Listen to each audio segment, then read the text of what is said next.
Welcome to At Work in America, sponsored by Paychex. At Work in America digs in behind the headlines and trends to the stories of real people making a difference in the world of work. And now, here are your hosts, Steve Boese and Trish Steed.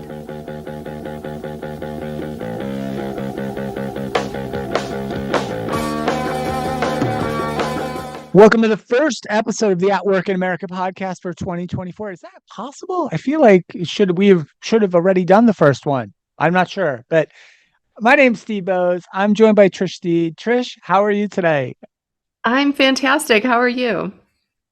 I am well. The notes tell me I should say Happy New Year. I feel like it's a little late in the year to say that. I'll say it anyway. It's a little bit into the new year. I want to ask you about your kind of resolution goals Okay. kind of thing for 2024. But before I ask you that, Trish, I'll ask a simpler question, which is what's the farthest into a year it's socially acceptable to greet someone or wish someone a happy new year? What would you say? I think that is an excellent question. And I would say probably like January 15th is the cutoff. 2 weeks, All right. So just a couple right at more two days. weeks.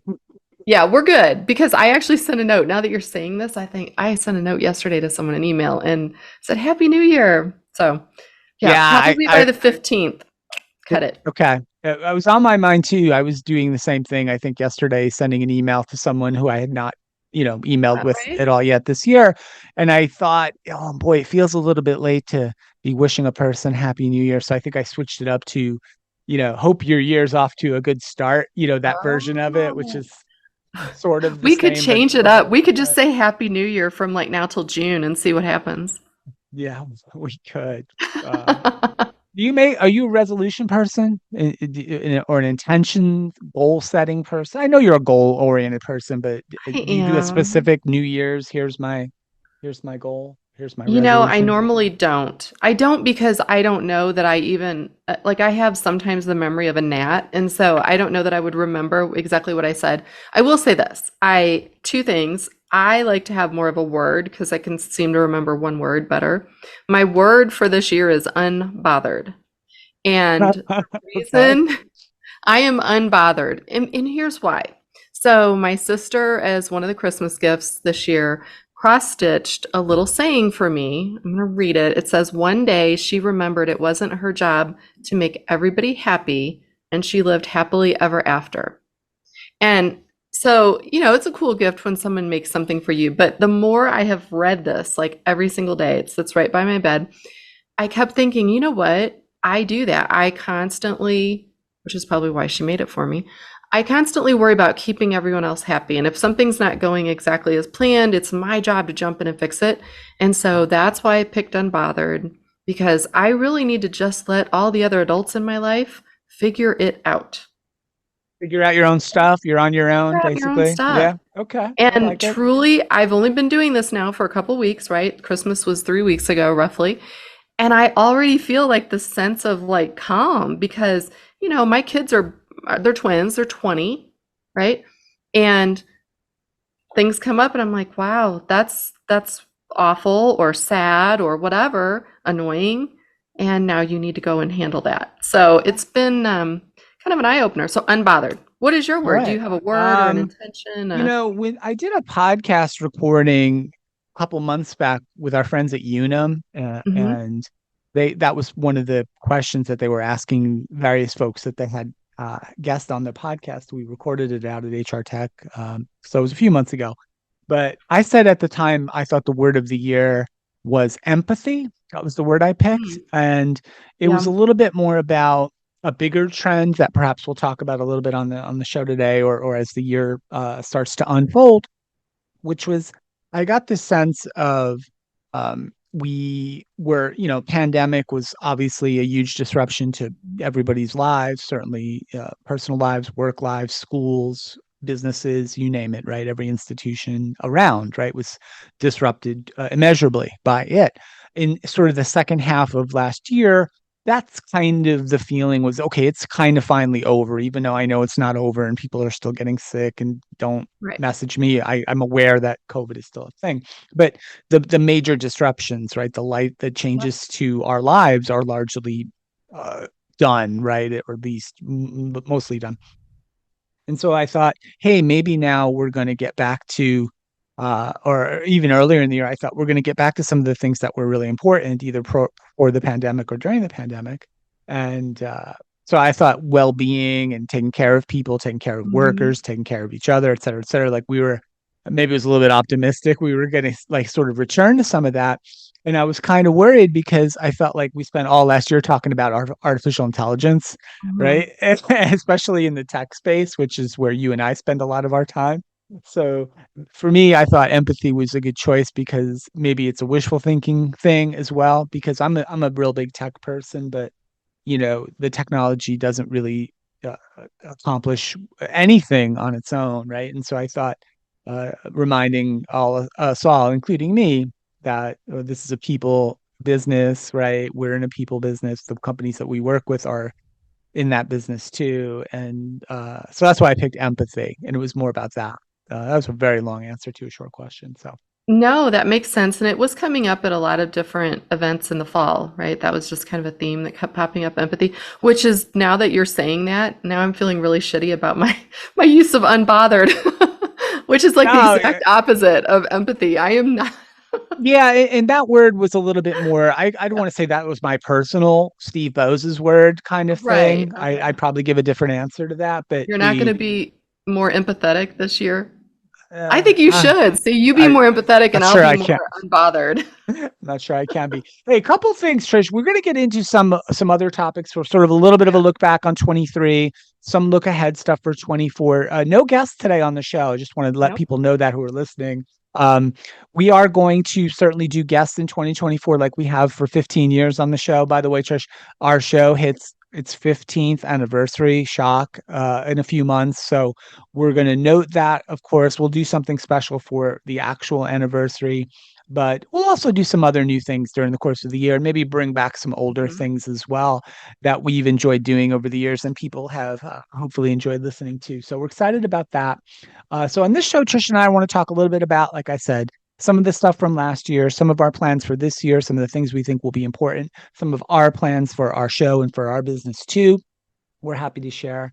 And also to maybe acknowledge some of the really cool things that have happened along the way. So, Trish, I know we must thank one cool thing for sure is our ongoing partnership with our friends at Paychex, who are wonderful, wonderful people. Maybe we should take a moment and just thank them.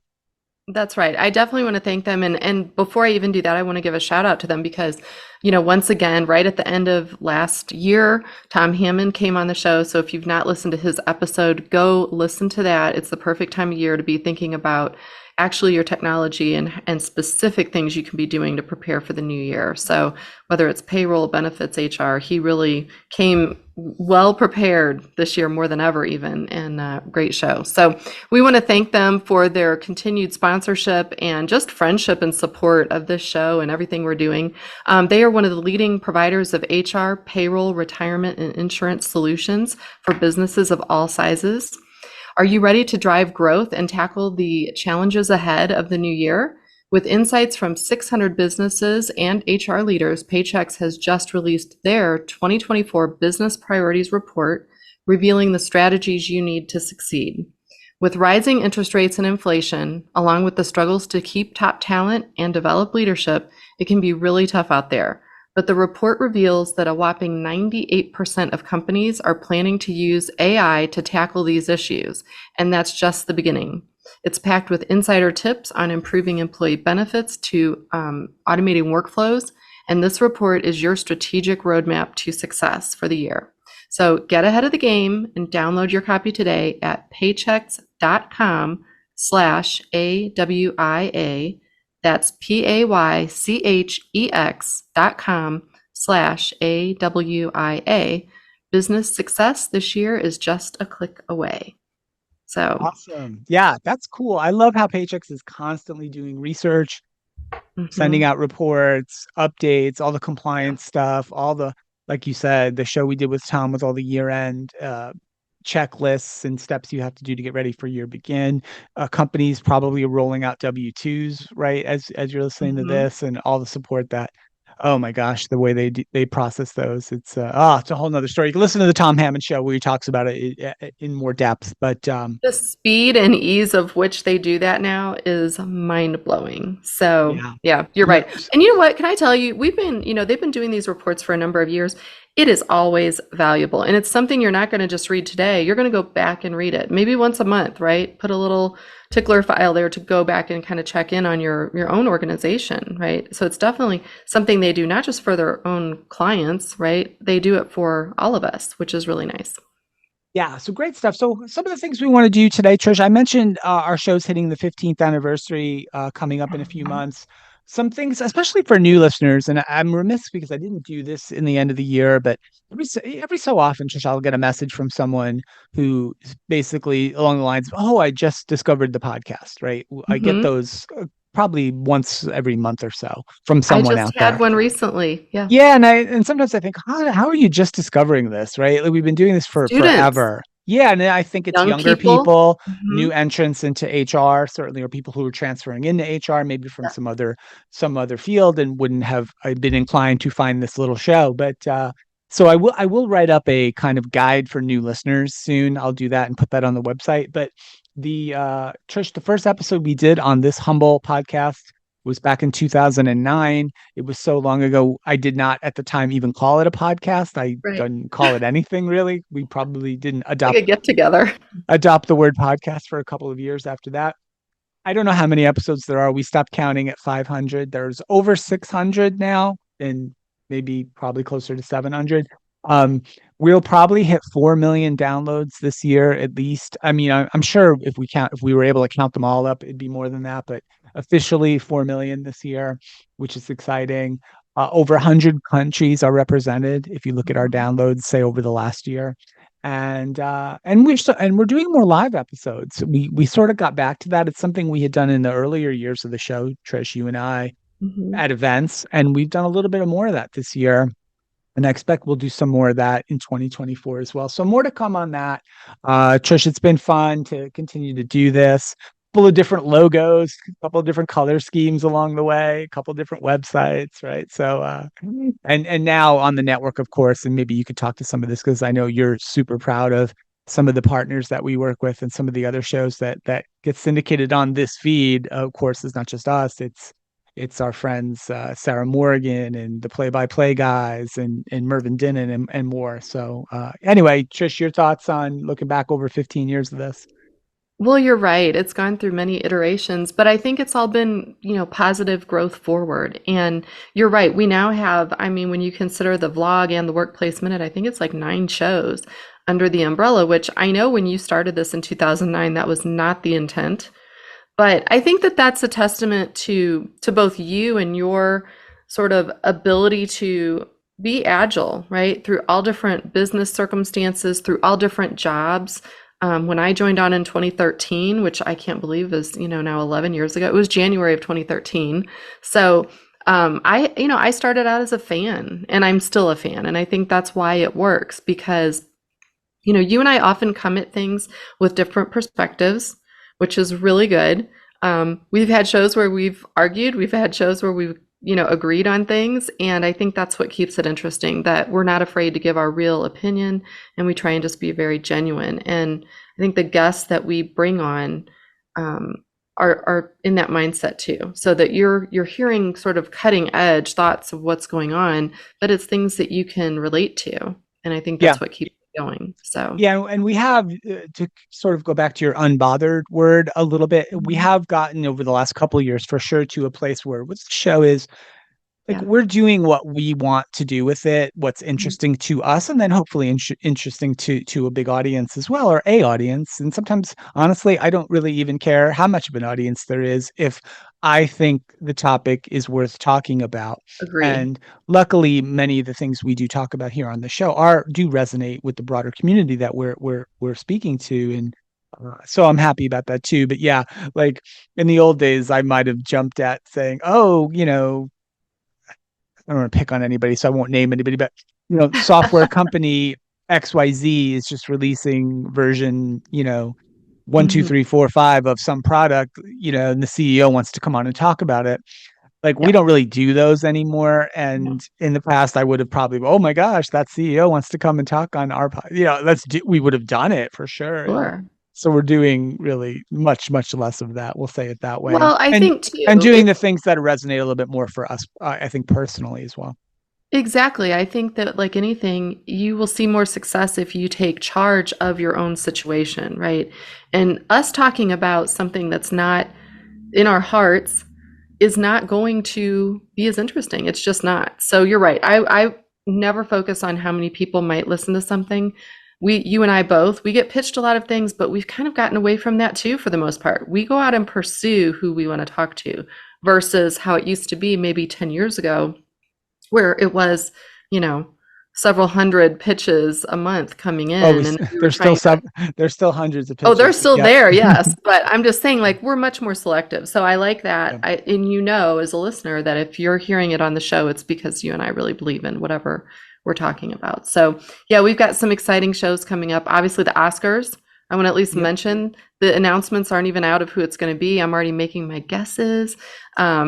But yeah, that's a show that we get tons of feedback on every year. We do the Workplace Movie Hall of Fame. I know we have to get one of those probably this quarter. So yeah, lots Yeah, of fun stuff too. It's not just all business. Yeah, those are some of my favorites as I look back, and some of those things obviously will continue. The Oscar show, the workplace movie shows. We just did Barbie a couple months ago, which was a Mhm. really great movie, but a good conversation that we had. The stuff we have in the works, Trish, will be. I can say this. It's fine. I can, even though I don't know. It is scheduled. We haven't recorded it yet, but we have the CEO of Autism Speaks coming on the podcast Yes. soon. And we've done a number of shows about autism and neurodiversity over the years. Those are some of my favorite shows for a variety of reasons, and I'd encourage anybody to go back and check some of those out. And then the things we've done that have been real human interest stories, and I think about the Special Olympics athletes we've had on the show. The show we did with Aaron Smith. We've done 2 shows on second chance hiring. I'd love to do another one this year, Trish, but we've done 2 shows specifically on second chance hiring. Namely giving people Wow. who were formerly incarcerated, getting them back into employment opportunities, right? And the challenges around that and the opportunities that they have and organizations that work with those communities. And I've loved both of those shows. Um, I like the shows that kind of speak to creating or illuminating opportunity for folks who may have had some challenges finding opportunity, right? And that cuts across a really wide spectrum of communities and people, and we've done a lot of those. And I don't know, I would do probably every other show on that if we could schedule it. Yeah, I love all those that you mentioned. And the ones for me that really have been resonating lately are the ones maybe in the last year where we've really tackled maybe benefits that aren't available to everyone just yet. And it's things that are important, whether you're newer in your career or whether you're, mid-career or even ready to retire. So we had recorded one on menopause, which we Mhm. had never even touched on that topic. I know we have one in the works with the CEO of a company called MIDI, MIDI, and it's going to be great. And it talks about all the things that you can actually do. And the reason I'm excited about shows like that is because I know I've mentioned before, I'm a migraine sufferer. And Mhm. I have literally tried everything, and it actually impacts your work. You cannot work when you cannot function, right? You can't even think when it's something in your head. And I started working with MIDI, which we'll talk about on another show, but Yeah. migraines are gone, Wow. gone. So I think to bring resources like that to people too, just as things to explore that you might not have heard of, because it can actually help your workforce. It's not even just Yeah. a personal thing. It's sort of like, if you're running a company, you would want your workers to have resources that are going to help Yeah. them, right? Yeah, yeah, absolutely. So we've got a lot of that stuff coming this year. So there'll be plenty of that, some new things, we're going to experiment with probably a couple of new titles during the course of the year. Hopefully a couple of new contributors on the network as well. Trish and I haven't sat down to talk about that yet, but we will shortly. Trish, a couple things though. We've done this kind of year end, year begin show a number of times over the years. Mhm. We usually do it a little bit closer to New Year's Day. And one of the things we traditionally talk about, Trish, is the Rose Parade, which is your favorite thing, I think, on earth. And the theme of it. So I'm gonna toss over to you to talk a little bit about, did you watch the Rose Parade? What was the theme and kind of Give me your Rose Parade commentary. All right, I'll give you the 30-second version. So, if you are really into the Tournament of Roses parade, which I am, I have been since I was a little girl, I am yet to go and see this in person, but I really think next year is my year. I'm going to go. Okay. I'm going to do it. I'm going to get out there and do it. I have cousins out in California who are like, come out, we'll take you. We will go. Anyway, the theme though to me has always been interesting. I've written about it. I went back and looked since 2012, and how it can apply to the work world. And so this year's theme, it was really interesting. It was called Celebrating a World of Music, the Universal Language. And at first I thought, oh, wow, how am I going to tie that to work? So if you go to the blog, just trishsteed.com, there is a whole article. So I won't go into the details, but it got me thinking about what are universal languages and is that important to us as employers and employees? And it is important. There are so many times where we talk about people not feeling included. People don't feel like they belong in the company that they're a part of or the department they're a part of. And so, especially when we're talking about, we've really been pushing diversity for the last 20 years at least. Now that we are starting to actually see truly more diverse teams, sometimes we don't know how to communicate with each other, right, in a way that's effective. And so I think music is certainly one way to do that, right? And you can incorporate that quite nicely into the workplace. But when I really dug in, it's other sort of universal languages, right? Regardless of where you are in this world, is mathematics is one, music, body language, food, because people always bond over food, right? You don't have to, you and I have seen that in action, right? We've been to many countries where we do not speak the language, but we go for a business trip and we wind up sitting down with a large group of people and having a meal. And by the end of the meal, everyone's hugging and, like we've figured it out through food. And the last one is love. And I think that those are just some universal languages that maybe we should spend more time thinking about that in the workplace instead of always, like you kind of mentioned, last year was all about AI and automation and machines. Yeah, So maybe this kind of ties to your empathy word a little bit. We need to think a little more about the universal languages, not just the uncommon languages that we all have. Yeah, no, and I think so. I think that makes a lot of sense. And that fits nicely, Trisha, to one of the other things we wanted to at least mention. Another one of our, you love the Rose Parade, and it's sort of on your list every year to look out for and to talk about and think about. I love the Pantone Color of the Year announcement every year. I've been writing about that in my old blog, and it's going back probably the same amount of time as you in the Rose Parade. And even last year, we did have someone from Pantone on the podcast to talk about the Color of the Year last year. So this year for 2024, they did announce the Pantone Color of the Year, and it's like a peachy color. It's literally called Peach Fuzz is the Pantone color name that it's called, and it's, as you'd expect, it looks like peach colored. And Like your hat. Your hat looks a peach little fuzz. bit. A I'm little. struggling a little with my lighting, but yes, it's close to this It's hat. a little But peachy. this is a new hat, by the way. It's like Very it's nice. an alternate color New York Mets thing going on here, which Oh, I just dug the okay. color. But Pantone 13-1023 is the name. Peach Fuzz captures our desire to nurture ourselves and others. It's a velvety, gentle peach tone whose all-embracing spirit enriches mind, body, and soul.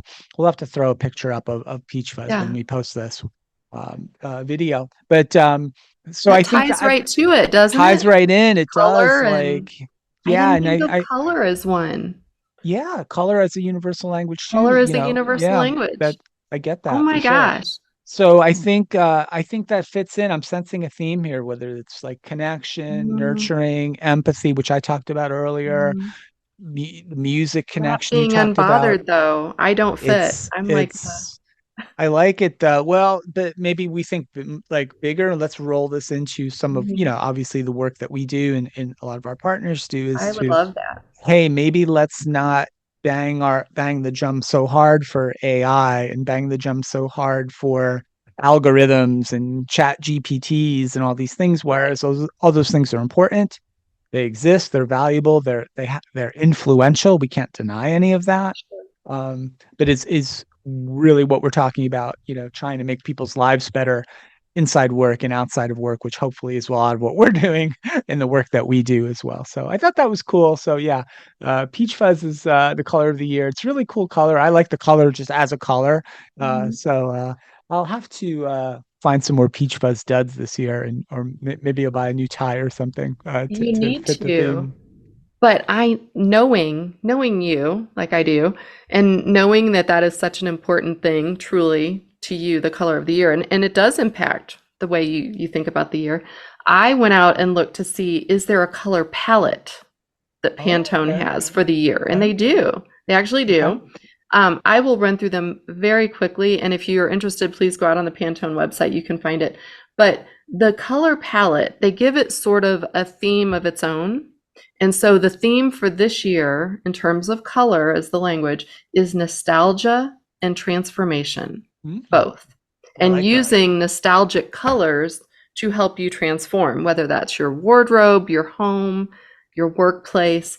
There are just a handful here. The first is Rubios tea, which is a full-bodied red. Watercress, which is kind of a light, they describe it as a peppery green. So if you think of like little peppercorns that are still green. Okay. Chambray blue, so a very Nice. light denim. Orangeade, Mm. tangy orange, like a bright orange.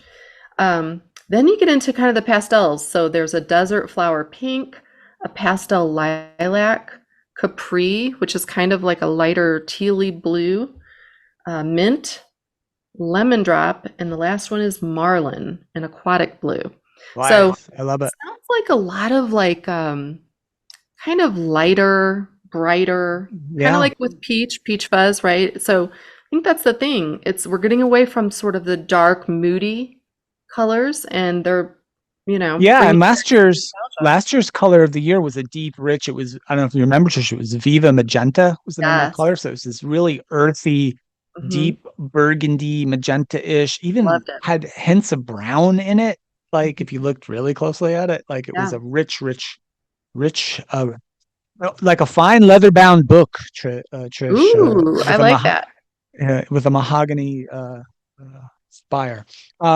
So yeah, wanted to mention that. Shout out to our friends at Pantone. We did not schedule a show this year to talk about it specifically. Maybe we should have, I don't know. But uh we talked, Trish, that 2023 was certainly the year of AI, right? It dominated almost everything that happened in our work world. We talked about it a good bit on this podcast, events that we went to across the world last year, et cetera, et cetera. Was there anything else that really stood out to you besides AI? Because I'm a little AI burned out right now.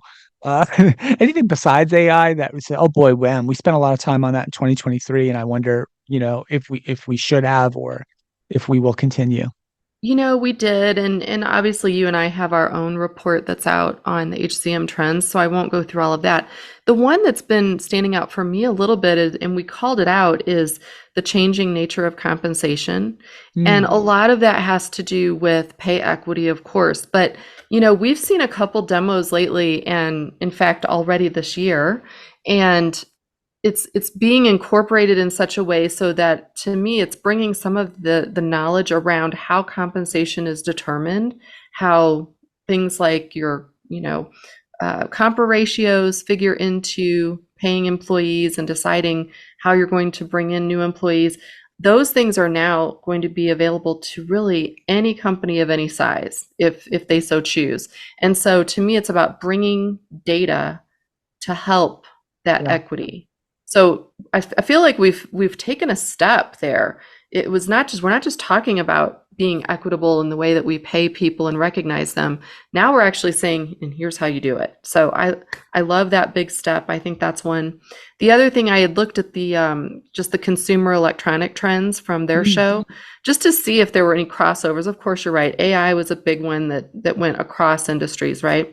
Um, but they do a lot around gaming and robotics and things like that. But the one that really started to stand out for me too is, and this kind of even goes back with the colors and design aspect, which I know you're a fan of design, is sort of having things in your home to make it even more intelligent. So the theme Okay. around a more intelligent home, not just an Alexa, right? That's sort of baby step into it. But for example, some of the big TV makers now are showing at this electronics show transparent television screens, fully transparent. Wow, that's pretty wild. It's so cool. So again, if you have not looked into it, just look up CES trends. You can see what they found. But it's all about bringing a more earthy kind of natural feeling into your home. Mhm. And that ties too a little bit with the colors, like I mentioned, but also I was looking in Vogue at kind of their trends, which are more fashion related, but it could be fashion for the home. And it says they are seeing that people are nostalgic, right? Just like Pantone was saying, but also Yeah. wanting to go back to the feeling, the prints, the feeling of the 50s and the 80s. Okay. I like it. So I 50s and kind the of feel like 80s. it's all Okay. tying together a little bit. So whether you're talking technology or whether you're talking color, fashion, music, it's all about nostalgia, I think is Yeah. what I'm seeing. That's a big word. We'll have to like note that and Yeah, maybe think about how that might inform some of the work we do as the year starts to unfold. right. I'll add one more thing, Trish. That was, I love the macro labor market stuff. I Mhm. largely still concentrate on the U.S. market, and I know we have listeners around the world. But um, one of the big themes for 2023 in that market, Trish, was unionization and representation. There was a number of really high-profile strikes and labor actions here in the U.S. Right, the auto workers, the actors, UPS drivers, healthcare workers. Kaiser Permanente had a huge labor action earlier in the year. And then things like, places like Starbucks, the Waffle House, for gosh sakes, like Mhm. looking in some locations, getting organization efforts underway and having, some success and some not. The UAW, though, the auto workers are going to push really, really hard this year, right, to try to get into some of the places where they traditionally haven't been. And I think it's a big story because if Mhm. they have success in unionization drives in some of these manufacturing plants, which typically they've had no success in, places like there's a lot of manufacturing facilities in places like South Carolina and Mhm. Tennessee, in Kentucky, right? Yeah. And those have not been fertile territory for union organization efforts previously. But we'll see Sure. what happens. Maybe they will be this year. And I think part of the reason it's got nothing to do with your political stance at all. This is going to have to do with literal dollars and cents, right? Because Absolutely. the UAW wants some really significant wage and benefit increases, right, in the contracts that they signed with Mhm. Ford and General Motors and Stellantis, right, for those represented workers who are mostly right in places like Michigan, in Ohio, right, Sure. in Pennsylvania, places like that. Right in the And Midwest. yeah, but huge increases. The UPS drivers, right, got a tremendously uh, great deal for them in terms of Sure. compensation and benefits too, right? So that's a big thing for me. I'll follow that really closely. Trish, I published the first one on the h3hr.com site, which was like a labor market article. I'm going to do like one per month probably this year. The first one was not about unionization. It was actually about older workers in the workforce and some really interesting statistics about how many people are working into more advanced years in their lives, right? And Mhm. labor force participation rate for older workers has gone up a lot. So that's an interesting piece. You can check that out on h3hr.com. So that was a 2023 thing for me that I will think will be a thing in 2024 as well. Yeah, I agree. We had identified evolving workplace demographics in general. So a lot of Yeah, that ties fits directly right to into that, that. right? And Mhm. so we're seeing examples. I will say, and I apologize, I haven't listened to the whole episode yet. I'll tell people there is our friends at Drive Through HR, Mike Vandervoort just recorded a show here at the beginning of the year on unionization as an update. So if you're listening to podcasts, go check his out because he's been, I don't know, for many years. We've been friends for probably 15 years.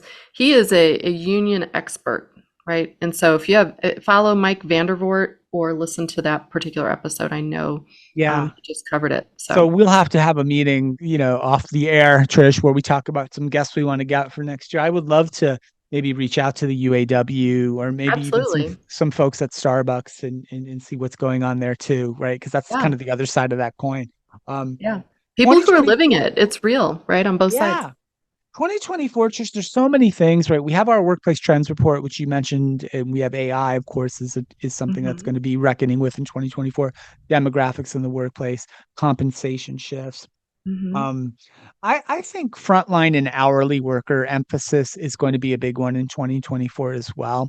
We've started to see more attention being paid to this group of workers where they had been traditionally pretty underserved by both technology and by just egghead people like us who like to opine about the world of work, right? You tend to just get so focused on what are they doing at Facebook? What are they doing at Amazon? What do they do? Well, Amazon has hundreds of thousands of frontline workers, so maybe that's not a great example. But we just don't think about that as much as we should. Now, some of the groups that we work with, some of the great partners that we've had, of course, our sponsor Paychecks, right? They're serving small and medium-sized businesses all over the country who are largely comprised of frontline and hourly workers, right? So I do think more attention, more emphasis, more conversation about those folks is due for in 2024, and we'll be having a lot of that here on this show too. Yeah. I also hope we can touch on at some point in the year, and maybe it's in conjunction with one of those episodes, on tipping fatigue, because that's been coming up. And I read an interesting article. I'll look it up before we ever do a show on it, but it was, I just read it within the last couple of weeks here, and it was talking about how the more that we tip as the consumer, we're actually hurting the employees, because it takes away, depending on the state, again, we'd have to get some experts on here, but it takes away the employer's, I don't say right. It's like they would have to pay the employees more unless they get a certain amount in tips. Well, then, so if we're taking that on, it gives the employers an out not to pay them more. Yeah. It disincentivizes the employers from actually raising base wages, right? Yeah. I'd love to get into that some more. There's a couple of higher profile organizations in the US in the service industry or in food service particularly have moved away from tips, right? And have moved to just straight hourly wages for their service workers. I'd love to maybe track that down this year and talk about that and maybe a little bit more in depth. It's a great one as well. I think it's going to be an exciting year. I guess the last thing for me, Trish, we wanted to mention, we said a couple times, and at the top, it is our 15th year. We've got some new things planned, some fun things planned. We're going to go back to some of our old things that we have done in the past that we like too. But one of the things we're going to do more of this year is try to make the show just a little bit more available, a little bit more accessible. We're going to start with this show, I guess, will be the first one, posting the full show videos, or most of the show videos anyway, on YouTube, right? Which we've never done. And I know that's not a brand new thing in the world of podcasting, but it's just new to us, right? We have not worried about putting a video version of this show out before. We've done it once or twice maybe over the years. So we'll be doing that. We'll be doing more other video, more LinkedIn Lives, more Workplace Minutes. Workplace Minute is going to get on YouTube as well. But work breaks, more work break live shows with you and I. And again, sometimes from events, sometimes with some of our partners and friends along the way.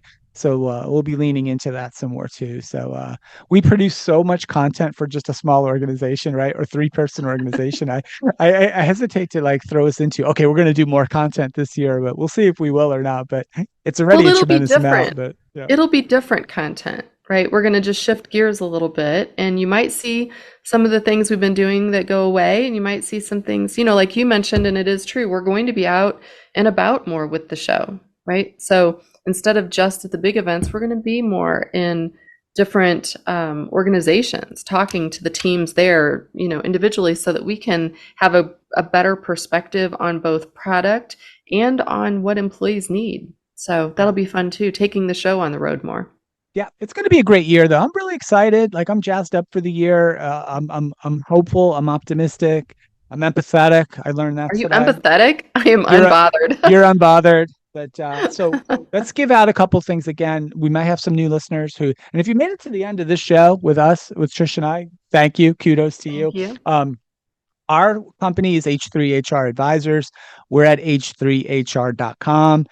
This show is At Work in America, part of the HR Happy Hour Podcast Network, Media Network. I said that wrong. The Media Network. You can find all our archives on hrhappyhour.net. wherever you get your podcasts, including now YouTube as well. So, and thanks, of course, as we said earlier, to our friends at Paychex who are with us again in 2024 as a sponsor of At Work in America. We care so much about them and thank them for all their support. And Trisha, it's going to be a great year. I'm excited. I am too. See, aren't you glad we waited a few days into the new year to record? I did. I wanted it to get super cold, get it to be about 0 degrees. So I didn't want to do anything but sit inside my office and record. So I hear it's even the cold here from where I am in Colorado is coming your direction next. So gear up for tomorrow. all right. All Well, I can thank say. you, Trish, as well. Thank you so much. I'm excited. It's going to be a great weekend. I didn't mention 2023, of course, was the year of Taylor Swift. I am wearing my friendship bracelet. Oh my goodness, we had to mention her, didn't we? I made this on New Year's Eve. I'm Hey, excited. can I tell you though, if you want more info on the music scene, go check out the latest episode of the Play by Play podcast. They cover a lot of end of year things. That's our Gen Z podcast hosted by Jack and Nick. And they talk a lot about Taylor. They've got a lot of facts and figures out there and Taylor and Beyonce. But they made a prediction that country will be the new music genre for 2024. So we need to see if that's it. I'm gonna go see Hootie and the Blowfish, who are they've gotten back They are together. not together, are They're they? doing a tour this summer. I'll be seeing them What? in June. I'll buy you a ticket. You should come. No, So, I don't all want right.